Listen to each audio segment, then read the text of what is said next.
प्यारे बच्चों, प्यारे विद्यार्थियों, देश की भावी आसा, कैसे हो सभी? सभी को मेरी तरफ से नमस्कार, सुप्रभात, प्रणाम, आदाब। कक्षा 9वीं के लिए दूसरा पाठ है लहसा की ओर। राहुल संकृत्यायन द्वारा लिखा गया ये पाठ। दरअसल ये एक यात्रा वृत्तांत है। इसके जो लेखक है राहुल संकृत्यायन, इसका जीवन परिचय आपने पढ़ा होगा, इनका जीवन परिचय। तो दरअसल क्या है, ये एक प्रकार से यात्रा वृत्तांत है, यानी यात्रा का वर्णन है। इसमें लेखक महोदय अपनी लहसा की जो यात्रा है, तिब्बत की जो यात्रा है, वहाँ का वर्णन करता है। तो लहसा के बारे में, तिब्बत के बारे में मैंने पहले भूमिका में बता दिया था। अब इस लेक्चर में हम पाठ पढ़ते हैं लहसा की ओर। लहसा एक स्थान का नाम है, मैंने आपको बताया था। चलिए शुरू करते हैं।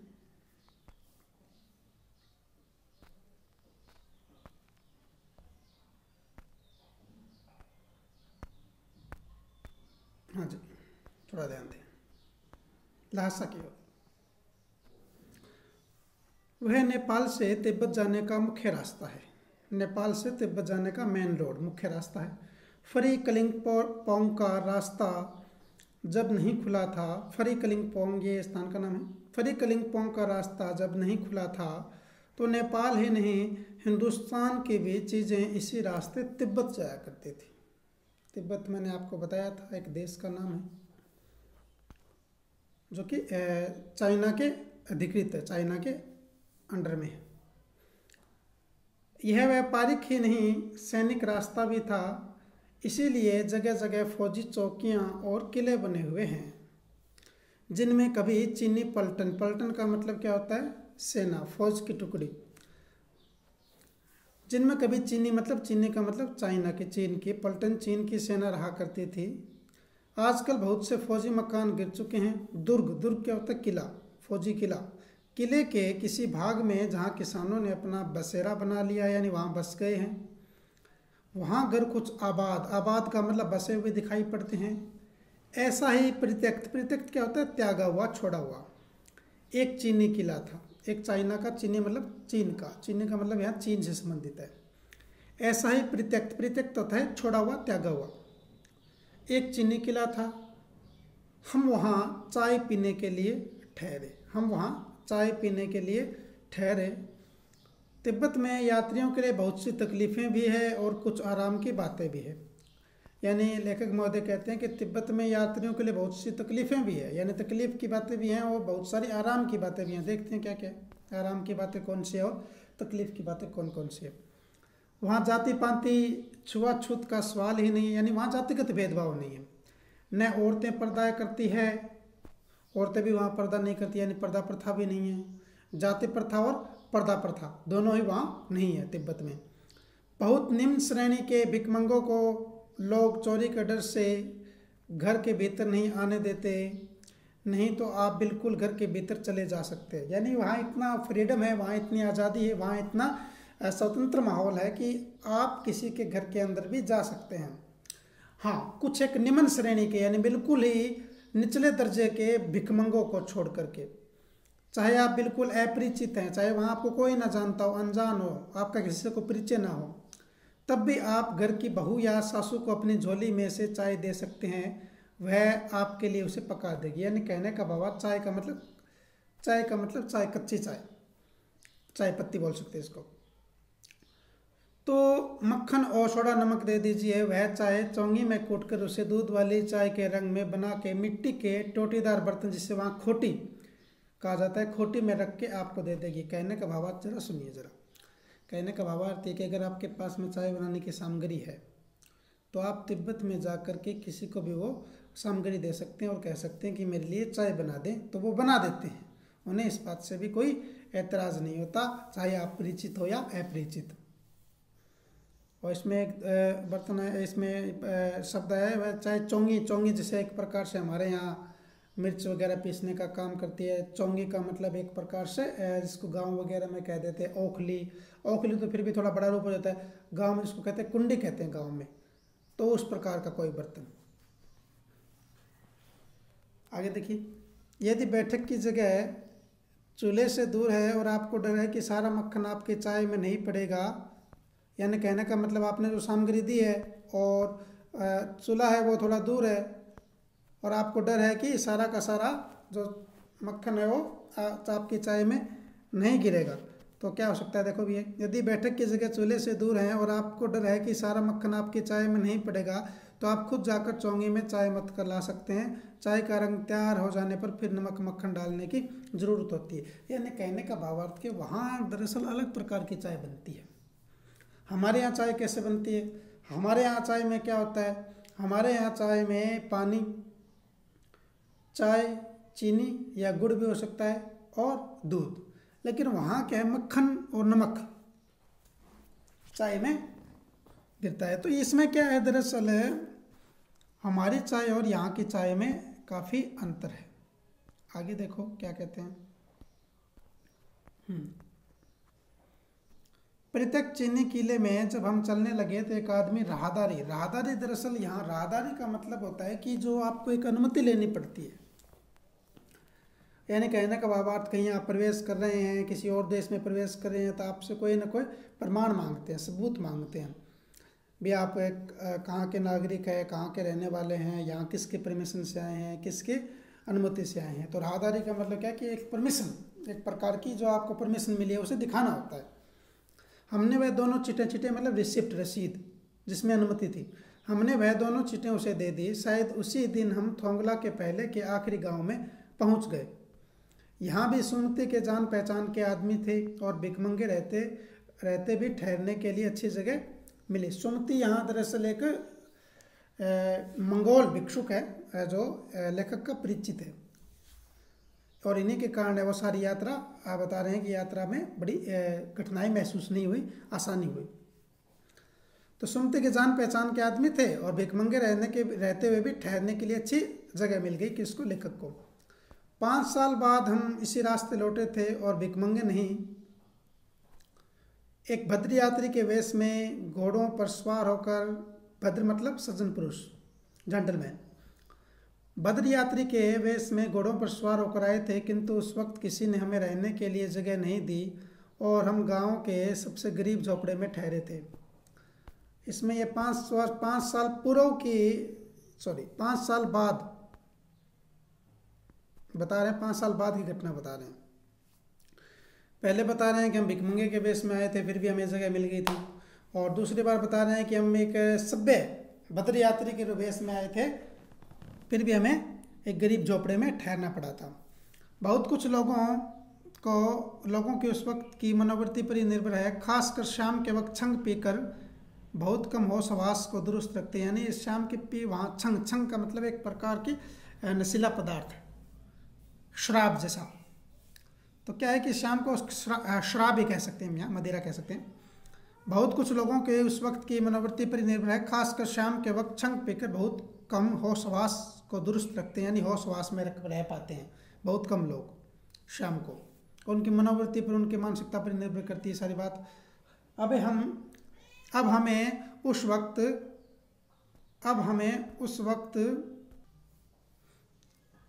अब हमें सबसे विकट डांडा थोंगला पार करना था। विकट क्या होता है?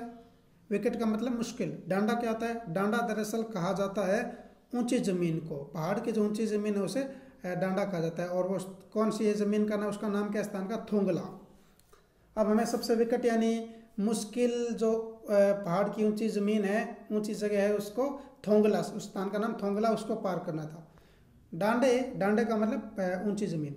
डांडे तिब्बत में सबसे खतरे की जगह है। 16-17 हज़ार फीट की ऊंचाई होने के कारण उनके दोनों तरफ मीलों तक कोई गांव गिराव नहीं होते, यानी कोई गांव नहीं है, कोई गांव नहीं है, यानी मकान वगैरह दिखाई नहीं देते, कोई गांव दिखाई नहीं देता। नदियों के है ही नहीं वहाँ, तो दिखाई कैसे देंगे। नदियों के मोड़ और पहाड़ों के कोनों के कारण बहुत दूर तक आदमी को देखा नहीं जा सकता। नदियों के मोड़ के कारण और पहाड़ों के कोनों के कारण भी बहुत दूर तक आदमी को देखा नहीं जा सकता। डाकुओं के लिए यही सबसे अच्छी जगह है, डाकुओं के लिए, चोर लुटेरों के लिए सबसे अच्छी जगह है। तिब्बत में गांव में आकर खून हो जाए तब तो खूनी को सजा भी मिल सकती है, लेकिन इन निर्जन स्थानों, या निर्जन यानी जहाँ कोई ना रहता, निर्जन, निर्जमा जन, निर का मतलब के बिना, जन का मतलब लोगों के बिना, जहाँ कोई ना रहता हो, लेकिन इन निर्जन स्थानों में मरे हुए आदमियों के लिए कोई परवाह नहीं करता, कोई चिंता नहीं करता। सरकार खुफिया विभाग और पुलिस पर उतना खर्च नहीं करती और वहाँ गवाह भी तो कोई नहीं मिल सकता। डकैत पहले आदमी को मार डालते हैं, उसके बाद देखते हैं कि कुछ पैसा है कि नहीं। यानी जो उन्होंने बताया है कि विकट परिस्थितियाँ हैं जहाँ पर ज़मीन की जो ऊँची जगह है, जहाँ पर कोने हैं, पहाड़ों के कोने हैं, नदियों के मोड़ है, और ऐसी सुनसान जगह, निर्जन जगह, किन के लिए? लुटेरों के लिए, चोर के लिए, डाकुओं के लिए सबसे अच्छी जगह। यहाँ पर डाकुओं का सबसे बड़ा खतरा है। कहने का भावार्थ क्या है, यहाँ लाशों का भी पता नहीं चलता कहाँ गई, मरने वाला कौन था पता ही नहीं चलता। पहले डकैत जो डाकू होते हैं वो क्या करते हैं, आदमी को मारते हैं और फिर देखते हैं किसमें इसके पास क्या कुछ है, पैसा है या नहीं है। हथियार का कानून न रहने के कारण यहाँ लाठी की तरह लोग पिस्तौल बंदूक लिए फिरते हैं, यानी हथियार का कानून नहीं, आर्म्स एक्ट नहीं है वहाँ। तो इस कारण क्या है, यहाँ लोग लाठी की तरह लोग पिस्तौल बंदूक लिए फिरते हैं। डाकू यदि जान से न मारे तो खुद उसे अपने प्राणों का खतरा है। गांव में हमें मालूम हुआ कि पिछले ही साल थोंगला के पास खून हो गया। शायद खून की हम उतनी परवाह नहीं करते क्योंकि हम भिखमंगे थे, और जहाँ कहीं वैसी सूरत देखते टोपी उतार जीभ निकाल कुछ यानी दया करें 1 पैसा कहते भीख मांगने लगते। लेकिन पहाड़ की ऊंची चढ़ाई थी, पीठ पर सामान लाद कर कैसे चलते, और अगला पड़ाव 16-17 मील से कम नहीं था। मील और किलोमीटर में ज़्यादा कोई फ़र्क नहीं वैसे।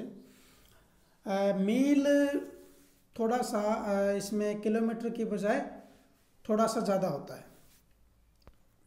1 मील में लगभग आप मान के चल सकते हैं 2 किलोमीटर के लगभग। वैसे इसका एग्जैक्ट होता है मेरे ख्याल से 1 किलोमीटर और 600 मीटर ऐसा कुछ है, वो मैं देख कर बताऊँगा आपको।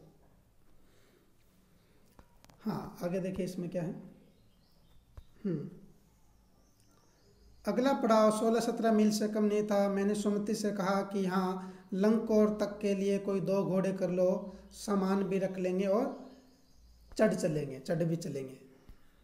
आगे देखिए। दूसरे दिन हम घोड़ों पर सवार होकर ऊपर की ओर चले।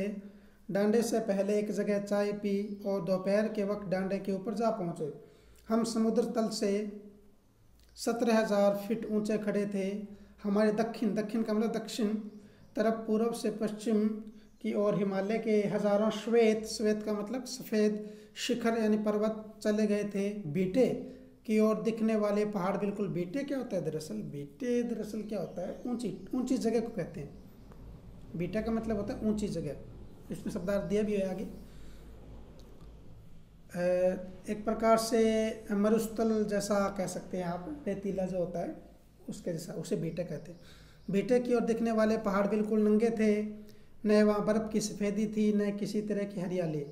उत्तर की तरफ बहुत कम बर्फ़ वाली चोटियाँ दिखाई पड़ती थी। सर्वोच्च स्थान पर डांडे का देवता, सबसे ऊंचे स्थान पर डांडे यानी ज़मीन ऊंची जगह के देवता का स्थान था, जो पत्थरों के ढेर, जानवरों की सींगों और रंग बिरंगे कपड़े की झंडियों से सजाया गया था। अब हमें बराबर उतराई पर चलना था, यानी उतरना था नीचे। चढ़ाई तो कुछ दूर थोड़ी मुश्किल थी, लेकिन उतराई बिल्कुल नहीं। शायद 2-1 सवार साथी हमारे साथ चल रहे थे। मेरा घोड़ा कुछ धीमे चलने लगा। मैंने समझा कि चढ़ाई की थकावट के कारण ऐसा कर रहा है और उसे मारना नहीं चाहता था, यानी उसे पीटना नहीं चाहता था कि वो तेज चले। धीरे धीरे वह बहुत पिछड़ गया और मैं डॉन क्विक्स्तो क्या है ये दरअसल? डॉन क्विक्स्तो एक स्पेनिश उपन्यासकार है और उसका एक उपन्यास है डॉन क्विक्जोर का नायक, उसका नाम है। एक दरअसल स्पेनिश उपन्यासकार के उपन्यास का एक नायक है, उसका नाम है ये। हाँ, तो ये कह रहे हैं कि पिछड़ गया और मैं डॉन क्विक्स्तो की तरह अपने घोड़े पर झूमता हुआ चला जा रहा था। जान नहीं पड़ता था कि घोड़ा आगे जा रहा है या पीछे। जब मैं जोर देने लगता तब वह सुस्त पड़ जाता। एक जगह 2 रास्ते फूट रहे थे। मैं बाएं रास्ते मैं बाएं का रास्ता ले मील 1.5 मील चला गया। आगे घर से पूछने पर पता चला कि लंगकोर का जो रास्ता है वो दाहिने वाला था, यानी जहाँ दो रास्ते फूट रहे थे उसमें बायां और नहीं दायां और वाला जो रास्ता था वो लंगकोर का था, लेकिन लेखक का वो गलत रास्ते पर चल गया। फिर लौट कर उसी को पकड़ा। 4-5 बजे के करीब मैं गांव से मील भर था तो सुनते इंतज़ार करते हुए मिले। मंगोलों का, यानी मंगोल भिक्षुक का यहाँ भिक्षुकों का जिक्र है यहाँ। मंगोलों का मुंह वैसे ही लाल होता है और अब तो वह पूरे गुस्से में थे, यानी गुस्से में लाल थे। वैसे भी लाल होता है और भी गुस्से में लाल थे। उन्होंने कहा, मैंने 2 टोकरी कंडे फूट डाले। कंडे का मतलब यहाँ जो उपले होते हैं हमारे, जो गांव वगैरह में गोबर को सुखा करके उपले बनाए जाते हैं। गांव में जैसे क्षेत्रीय बोली में थेपड़ी कहते हैं, हिंदी में इसे उपला कहा जाता है, उपले, और कंडे भी कहते हैं। मैंने 2 टोकरी कंडे फूंक डाले, यानी फूंक डाले। 3 बार चाय को गर्म किया। मैंने बहुत नरमी से जवाब दिया, लेकिन मेरा कसूर नहीं है मित्र, देख नहीं रहे हो कैसा घोड़ा मुझे मिला है। मैं तो रात तक पहुंचने की उम्मीद रखता था। खैर, सुमति को जितना जल्दी गुस्सा आता था उतनी जल्दी वह ठंडा भी हो जाता था। लंगकोर में वह एक अच्छी जगह पर ठहरे थे। वहाँ भी उनके अच्छे यजमान थे। यजमान का दरअसल क्या होता है? यजमान होता है जो धार्मिक पूजा पाठ या धार्मिक जो क्रियाकलाप करवाता हो। पहले चाय सत्तू खाया गया। रात को गर्मा गर्म थुक्पा मिला। थुक्पा दरअसल क्या है? एक प्रकार से थुक्पा का मैं अर्थ बता भी देता हूँ आपको। चाय सत्तू आप समझते हैं, सत्तू दरअसल भुना हुआ अनाज जो रहता है, चना या जो। थुक्पा भी दरअसल इसी प्रकार का खाद्य पदार्थ होता है। इसमें आपको मैं बता भी देता हूँ, ये रहा इसमें थुक्पा। सत्तू या चावल के साथ, ये रहा थुक्पा, सत्तू या चावल के साथ मूली, हड्डी, मांस या कोई पतली लेह की तरह पकाया गया खाद्य पदार्थ, इसे थुक्पा कहते हैं। आगे देखिए, ये रहा बीटे। इसमें देखिए थोड़ा डांडा, ये रहा ऊंची ज़मीन, जो शब्द हैं। थोंगला तिब्बती सीमा का एक स्थान है। बीटे, अभी तक जो शब्द आ चुके हैं, बीटे टीले के आकार का ऊंचा स्थान। कंडे, ये रहा गाय भैंस के उपले, गोबर से बना जो उपला, ईंधन के में काम आता है, हम जो चूल्हे में जलाते हैं। सत्तू, भुने हुए अन्न, जो चने का आटा। आगे देखिए, हाँ,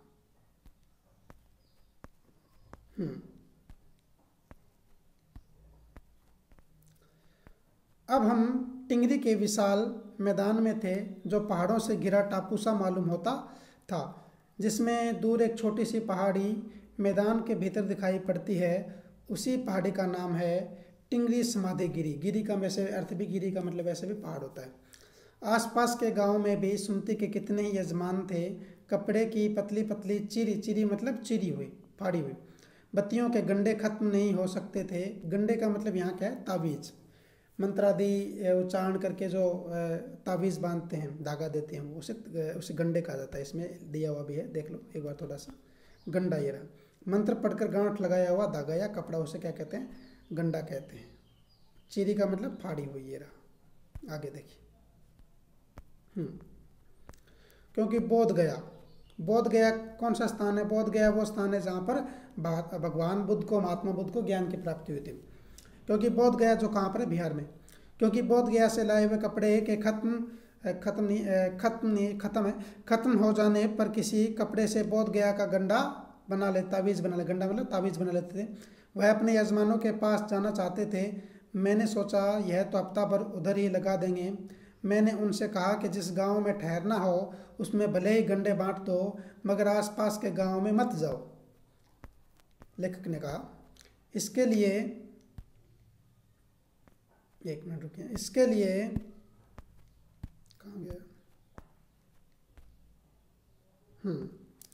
इसके लिए मैं तुम्हें लासा पहुँच कर रुपये दे दूंगा। लेखक ने कहा कि आप यजमानों के यहाँ ना जाएं। यजमान जो पूजा पाठ करवाते हैं, धार्मिक अनुष्ठान वगैरह करवाते हैं, उन्हें यजमान कहा गया। और क्योंकि इन्हें पता था लेखक को कि अगर सुमति यजमानों के यहाँ चला गया तो मान के चलो भी हफ्ते 2 हफ्ते तो आएंगे नहीं वहाँ से। सुमति ने स्वीकार किया, सुमति ने स्वीकार भी किया। उन्होंने कहा कि मैं आपको पैसे दे दूंगा, लासा पहुँच कर रुपये दे दूंगा, आप इधर उधर आसपास के गाँव में ना जाएं। दूसरे दिन हमने भरिया क्या होता है? भार उठाने वाला। भरिया ढूंढने की कोशिश की, लेकिन कोई न मिला। सवेरे ही चल दिए होते तो अच्छा था, लेकिन अब 10-11 बजे की तेज़ धूप में चलना ही पड़ रहा था। तिब्बत की धूप भी बहुत कड़ी मालूम यानी कठोर मालूम होती है। यद्यपि थोड़े से भी मोटे कपड़े को सिर से ढांक लिया जाए तो गर्मी खत्म हो जाती है। आप 2 बजे सूरज की ओर मुँह करके चल रहे थे। ललाट ललाट यानी माथा धूप से जल रहा है और पीछे का कंधा बर्फ हो रहा है, ठंडा हो रहा है पसीने से। फिर हमने पीठ पर अपनी अपनी चीज़ें लादी, डंडा हाथ में लिया, लाठी, और चल पड़े, क्योंकि इसमें पहाड़ों के जो स्थान है वहाँ पर बिना लाठी के बिना डंडे के चलना मुश्किल है। यद्यपि जबकि सुमति के परिचित टिंगरी में भी थे, लेकिन वह एक और यजमान से मिलना चाहते थे, इसलिए आदमी मिलने का बहाना कर शेखर विहार की ओर चलने के लिए कहा। तिब्बत की जमीन बहुत अधिक छोटे बड़े जागीरदारों में बंटी है। इन जागीरदारों का मतलब जमींदारों। इन जागीरों का बहुत ज़्यादा हिस्सा मठों यानी मठ का मतलब होता है विहार, जहाँ पर साधु संत रहते हैं, विहारों के हाथ में है। अपने अपने जागीर में हर एक जागीरदार कुछ खेती खुद भी कराता है, जिसके लिए मजदूर बेगार में मिल जाते हैं यानी मुफ्त में मिल जाते हैं। खेती के इंतजाम देखने के लिए वहाँ कोई भिक्षु भेजा जाता है, जो जागीर के आदमियों के लिए राजा से कम नहीं होता। शेखर की खेती के मुखिया, जो शेखर विहार वहाँ स्थान का नाम है, वहाँ के जो खेती के जो मुखिया हैं वो भिक्षु है, उसका नाम नमसे है। बड़े ही भद्र पुरुष थे, सज्जन पुरुष थे।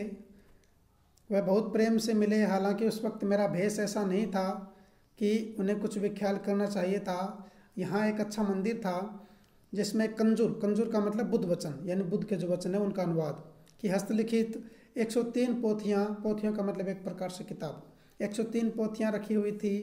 मेरा आसन यानी बैठने का स्थान, मेरा आसन भी वहीं लगा यानी मैं भी वहीं बैठ गया जहाँ पर 103 पोथियाँ थी। वह बड़े मोटे कागज पर अच्छे अक्षरों में लिखी हुई थी। एक एक पोथी 15-15 शेर का मतलब किलो, 15-15 किलो से कम नहीं रही होगी। सुमति ने फिर आसपास अपने यजमानों के पास जाने के बारे में पूछा। मैं अपने पुस्तकों के भीतर था यानी मैं वो पोथियाँ पढ़ने लग गया था, इसलिए मैंने उन्हें जाने के लिए कह दिया।